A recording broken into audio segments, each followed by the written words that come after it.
Bismillahirrahmanirrahim. Assalamualaikum warahmatullahi wabarakatuh. Yang saya muliakan Saudara Dekan Fakultas Syariah dan Hukum UIN Arneri Banda Aceh, saudara-saudara para wakil dekan, para guru besar, para dosen, para mahasiswa, sivitas akademika Fakultas Syariah dan Hukum UIN Banda Aceh, hadirin dan hadirat yang saya muliakan. Izinkan saya pertama-tama untuk menyampaikan ucapan terima kasih yang sebesar-besarnya kepada Saudara Dekan yang telah memberikan kesempatan kepada saya untuk menyampaikan orasi singkat sehubungan dengan pelaksanaan DUSYUM program Strata 1 Fakultas Syariah dan Hukum UIN Arandiri Banda Aceh yang diselenggarakan pada hari ini, Senin 14 September 2020. Kita semua menyadari bahwa sebagai akademisi kita mempunyai satu tugas yang mulia, yaitu kita mencerdaskan kehidupan bangsa dan kita memperdalam ilmu pengetahuan demi kemaslahatan dan kemajuan kehidupan peradaban umat manusia. Fakultas Syariah dan Hukum merupakan satu fakultas yang baru di lingkungan UIN di seluruh tanah air kita. Semula kita hanya mengenal pada Fakultas Syariah yang mendalami syariah Islam dan mendalami fikih Islam, dan di fakultas lain, di universitas yang lain, kita mengenal adanya fakultas hukum. Dua hal yang dianggap berbeda satu sama lain, walaupun kedua-duanya mendalami satu bidang yang sama, yaitu mendalami hukum. Yang satu mendalami hukum pada umumnya, dan yang satu spesifik mendalami syariah dan hukum Islam. Di kalangan masyarakat awam, seringkali terjadi olok-olok, katakan bahwa di sini orang belajar hukum Allah, dan di fakultas hukum universitas-universitas yang lain itu mempelajari hukum kafir yang diwariskan oleh pemerintah Hindia Belanda. Saya sendiri terkaget-kaget ketika satu hari saya menjadi mahasiswa pada Fakultas Hukum Universitas Indonesia. Ketika saya pulang ke kampung, kesan seperti itu ada di kalangan generasi tua pada umumnya yang menganggap saya ini belajar hukum kafir dan sama sekali tidak mengenal hukum Allah yang harus dijalankan dalam kehidupan masyarakat kita bersama. Memang dalam sejarah perkembangan hukum di tanah air itu terjadi dualisme semacam itu dalam pendidikan hukum. Ada fakultas syariah mendalami syariah Islam dan fikih Islam, ada fakultas hukum yang mendalami hukum Barat, hukum Belanda pada khususnya, kemudian hukum adat, dan sangat sedikit mendalami hukum Islam.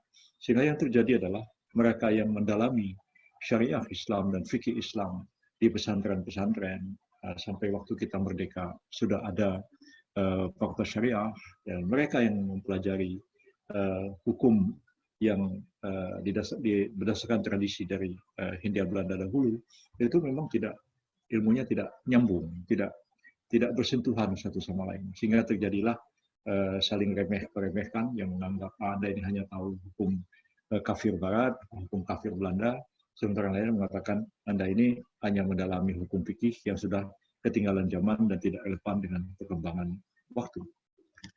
Ketika saya menjadi mahasiswa Fakultas Hukum, saya bertemu dengan guru besar yang membimbing kami, mengajar kami, dan memberikan banyak sekali wawasan, baik hukum yang berkembang di dunia Barat maupun hukum yang berkembang di dunia Islam dan hukum yang berkembang di tanah air kita sendiri. Saya bisa sebutkan nama-nama beliau itu antara lain guru saya almarhum Profesor Dr. Hajiri, Profesor Dr. Muhammad Rashidi, Menteri Agama kita yang pertama, dan satu lagi seorang guru besar dari Aceh yaitu Profesor Osman Ralibi, yang semuanya sudah almarhum, yang mengajari kita tentang hukum Islam begitu mendalam dan mengingatkan para mahasiswa bahwa ada warisan tradisi hukum yang sangat kaya raya yang dikenal dengan warisan dari hukum Islam itu. Saya juga belajar pada waktu itu dengan Profesor Muhtar Kussumaatmadja yang masih hidup sampai sekarang walaupun sudah sangat uzur, ya, mengajar hukum internasional, dan Profesor Muhtar mengatakan salah satu sumbangan terbesar dari hukum Islam kepada hukum internasional adalah terletak di bidang hukum perang dan hukum perdamaian.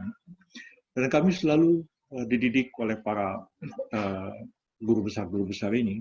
Bahkan saya pada waktu itu punya guru besar berasal dari Tiongkok, yaitu Profesor Chan Chusheng, Cina Muslim, ya, yang bahasa Indonesianya agak sedikit kacau balau, tapi sangat ahli di bidang hukum Islam.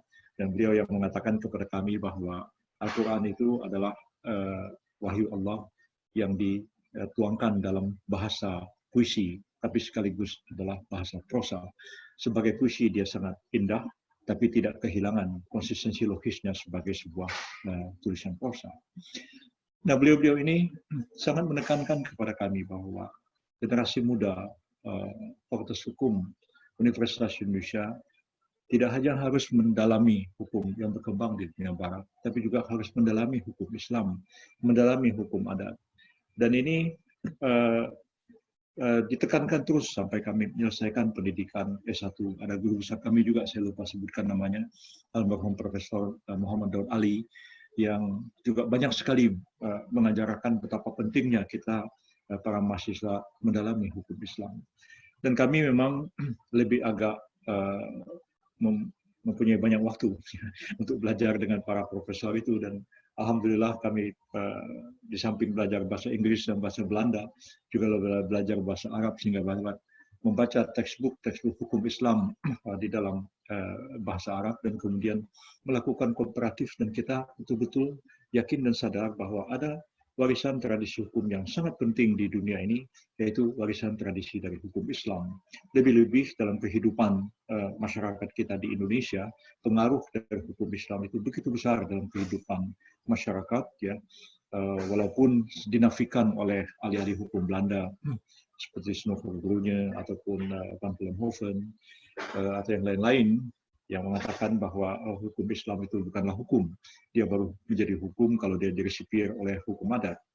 Itu dibantah keras oleh Profesor Hazirin yang mengatakan bahwa hukum Islam itu berdiri sendiri sebagai satu hukum, dan yang terjadi itu bukan teori resepsi, tapi yang disebut dengan resepsio a complexo, yaitu hukum adat itu baru menjadi hukum apabila dia diterima oleh masyarakat dan secara sadar dianggap tidak bertentangan dengan kaidah-kaidah dari hukum Islam. Jadi pendalaman kedua aspek ini menjadi sangat penting bagi generasi muda sekarang.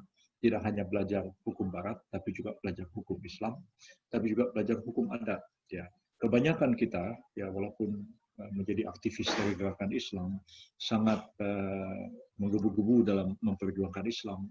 Akan tetapi ketika berbicara tentang hukum, maka yang ada di dalam otak mereka itu semua adalah hukum Barat, atau lebih spesifik lagi dikatakan sebagai hukum Belanda. Nah, kita ingin, ya, generasi baru tidak seperti itu.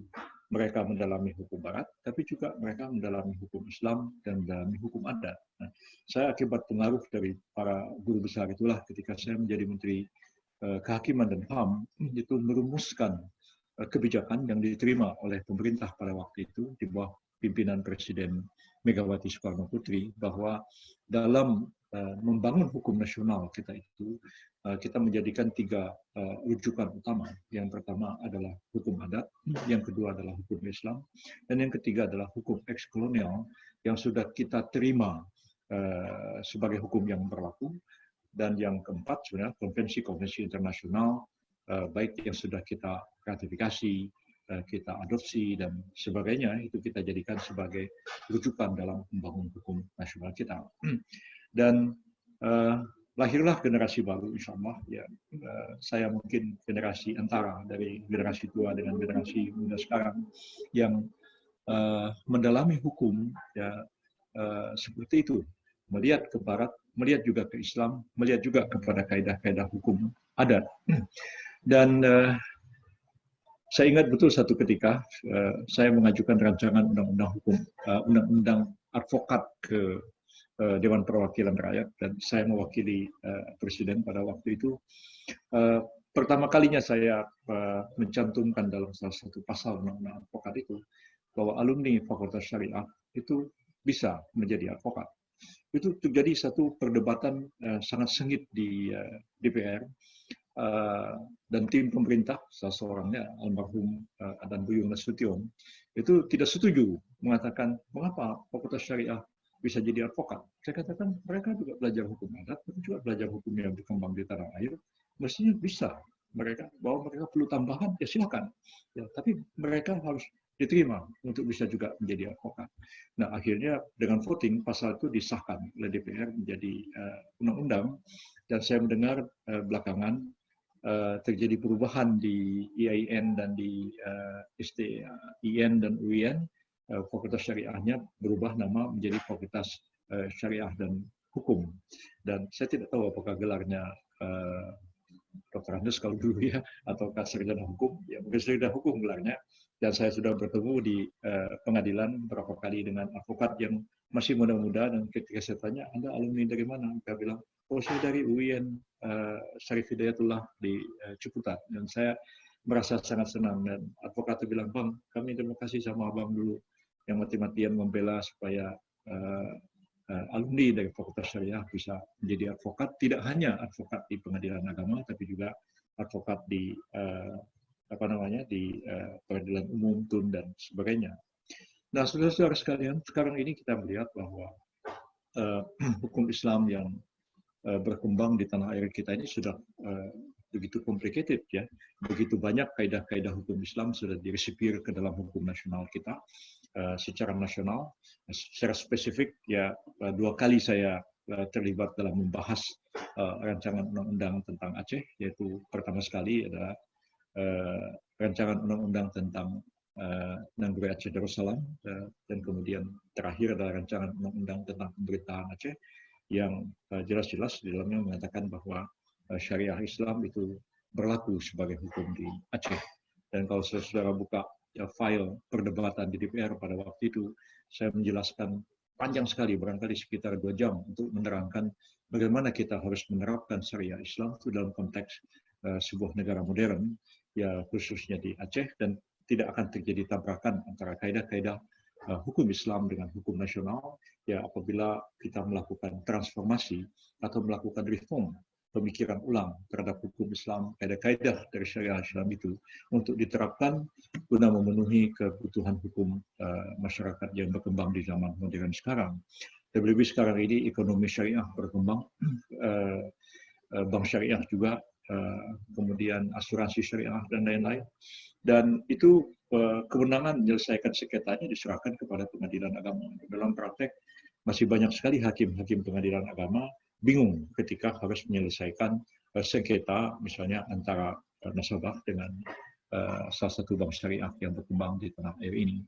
Dan ini semua menjadi tantangan bagi kita semua, khususnya bagi saudara-saudara yang hari ini di Yudisium, mudah-mudahan nanti melanjutkan studi ke S2, ke S3, ya akan lebih betul-betul mendalami kaidah-kaidah hukum Islam dan kaidah-kaidah hukum nasional ini, dan mencoba di masa depan bahwa hukum kita itu akan jadi sangat unik ya.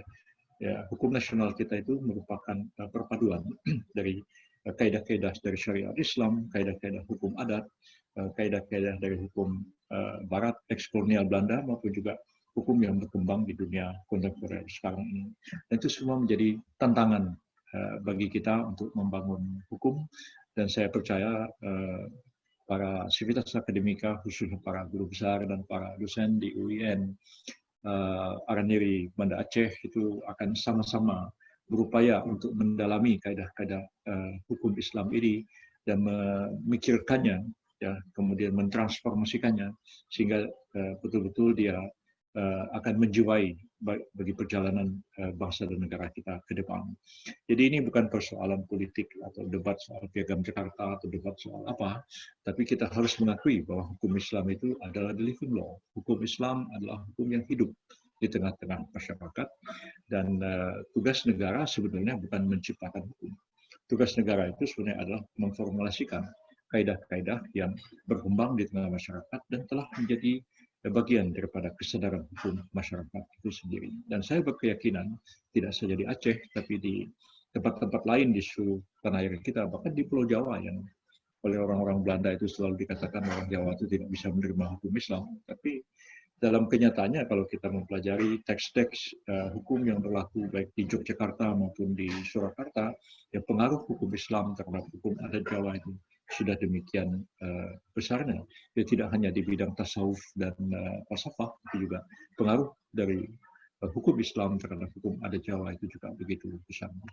Saya kira inilah sekedar sambutan dari saya kepada para mahasiswa yang di Yudisium hari ini, dan saya ucapkan selamat kepada saudara dekan dan seluruh sivitas akademika Fakultas Syariah dan Hukum UIN Arandiri Banda Aceh, dan juga kepada para mahasiswa yang di Yudisium, kepada keluarga mereka semua yang hadir pada kesempatan ini. Mudah-mudahan kita mempunyai masa depan yang lebih cerah dibandingkan dengan sekarang, dan kita berdoa sambil berusaha mendalami ilmu hukum kita sebagai bagian dari perjuangan kita untuk membesarkan kehidupan umat dan bangsa Indonesia pada umumnya. Terima kasih banyak dan mohon maaf atas segala kekurangan. Wabillahi taufiq wal hidayah. Wassalamualaikum warahmatullahi wabarakatuh.